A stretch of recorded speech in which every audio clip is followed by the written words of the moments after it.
মসজিদের পুনর্নির্মাণে শান্তিবাগ মাদ্রাসায় দোয়ার মজলিস। গলসির শ্রীরায়ে অবস্থিত শান্তিবাগ মাদ্রাসা দারুল ফুরকানে সম্প্রতি একটি দোয়ার মজলিস অনুষ্ঠিত হল। 1954 সালে হজরত মাওলানা আব্দুল খালেক হুসাইনি কর্তৃক প্রতিষ্ঠিত এই মাদ্রাসাটি ধর্মীয় শিক্ষার প্রসারে গুরুত্বপূর্ণ ভূমিকা পালন করে আসছে। মাদ্রাসার মসজিদ পুনর্নির্মাণ উপলক্ষে অনুষ্ঠিত দোয়ার মজলিসে এলাকার প্রায় 1000 খানেক মানুষ অংশগ্রহণ করেন। এই মহতী অনুষ্ঠানে উপস্থিত সকলেই আল্লাহর কাছে বরকত ও সফলতা কামনা করেন। বিশেষ অতিথি হিসেবে উপস্থিত ছিলেন রাজ্যের মন্ত্রী সিদ্দিক উল্লাহ চৌধুরী। তিনি তার বক্তৃতায় বলেন, আমাদের সকলকে একত্রিত হয়ে ধর্মীয় কার্যক্রমের সমর্থনে কাজ করতে হবে এবং সমাজে শান্তি ও ঐক্য প্রতিষ্ঠায় অবদান রাখতে হবে। মন্ত্রী আরও উল্লেখ করেন যে বন্যা দুর্গত মানুষদের পাশে দাঁড়ানো আমাদের নৈতিক দায়িত্ব। এ ধরনের অনুষ্ঠান সমাজের মধ্যে ঐক্যবদ্ধতা ও সহযোগিতার একটি উদাহরণ হিসেবে কাজ করে। তখন বলছিলেন যে ওনাদের সাথীরা আর কেউ হয়তো এরকম সাহায্য টাহায্য নিয়ে যাচ্ছে, তো তারা তাদের কমিউনিটিকে দেবে, এরকম একটা কথা উনি বললেন। কিন্তু আমরা ওনাদের নেতৃত্বে, জমিয়তুল উলামার নেতৃত্বে যেটা হবে, সেটা আমরা কোনো জাত ধর্ম বর্ণ দেখব না।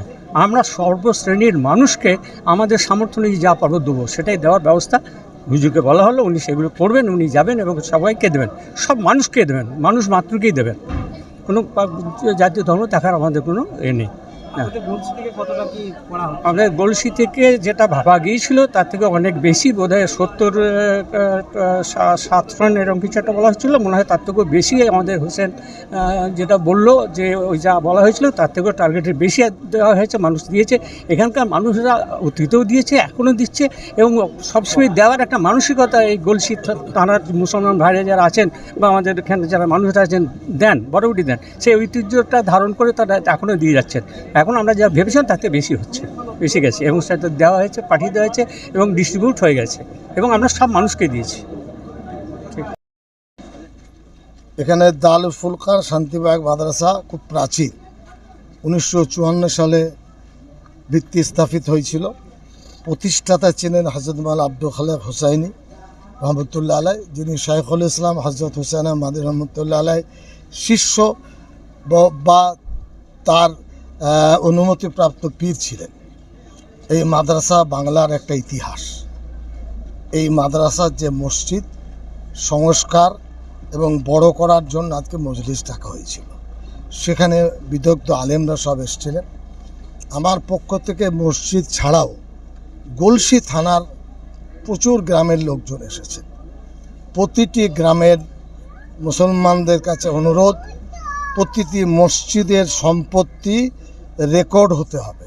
RSCS এর পর্চা কি আছে, এখন কি অবস্থা, মসজিদের নামে রেকর্ড হতে হবে, ব্যক্তির নামে মসজিদ থাকবে না। এটা একটা অনুরোধ। প্রতিটি কবরস্থান রেকর্ডেড হতে হবে। ব্যক্তি মালিকানা থাকলে সেটা মুসলমানদের জনসাধারণের জন্য দিতে হবে। প্রতিটি মাদ্রাসার বিষয় সম্পত্তি রেকর্ডেড হতে হবে। কবরস্থান রেকর্ডেড হতে হবে। খানকা যারা জিকির ফিকির করেন, যারাই করেন, সেটাও রেকর্ডেড হতে হবে। বর্তমান যে পরিস্থিতি সামনে আসছে, এগুলো হলো টার্গেট। এখানকার মানুষরা বলেছেন যে আমরা ইনশাল্লাহ সেটা করব। আর তাছাড়া এই বাংলায় 10টি জেলা প্লাবিত হয়েছে, 1 কোটি নগদ টাকা, 50,000 পিস নতুন কাপড় আর 10,000 কুইন্টাল চাল আমরা মুসলমান সমাজের কাছে চেয়েছি। শান্তিবা এই গলসি শাখা সংগঠনের পক্ষ থেকে আমার মাওলানা হোসেন আহমদ 5,000 কুইন্টাল চাল অলরেডি 5 কেজি করে প্যাকেট করেছে। এটা কালকে কলকাতায় যাবে। আগামী বৃহস্পতিবার আমরা মেদিনীপুর পূর্ব এলাকা পাঁশকুড়ায় এর প্রায় 1000-এর কাছাকাছি কিট বিতরণ করব, যেখানে একই গ্রামে উভয় সম্প্রদায় আছে, মুসলমানরাও আছে, অমুসলমানরা আছে, এবং নতুন শাড়ি সেখানে দেওয়া হবে বাচ্চাদের। আর গলসি থেকে শেখ আজহার উদ্দিনের রিপোর্ট, সোজা কথা নিউজ, পূর্ব বর্ধমান।